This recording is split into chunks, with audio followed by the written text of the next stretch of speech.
سرکار دو عالم صلی اللہ علیہ وآلہ وسلم نے نکاح کو آدھا ایمان کیوں فرمایا ہے؟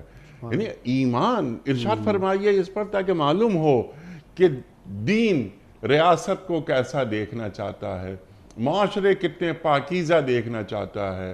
کیا یہ مرد اور عورت کا صرف ایک ہی تعلق ہوتا ہے؟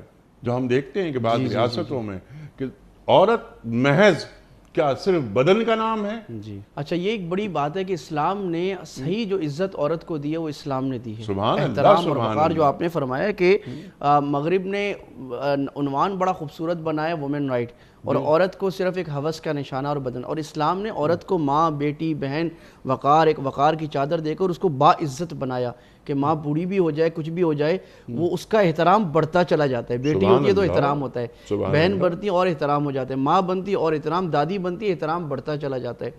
لیکن یہ جو فرمایا نا کہ نکاح نصف الدین، یہ نصف الایمان جو ہے، فَلْيَتَّقِ اللَّهَ فِي النِّصْفِ الْبَاقِي، آپ نے فرمایا جس نے نکاح کر لیا اس نے آدھا ایمان پورا کر لیا، اب باقی آدھے میں اللہ سے ڈرتا رہے۔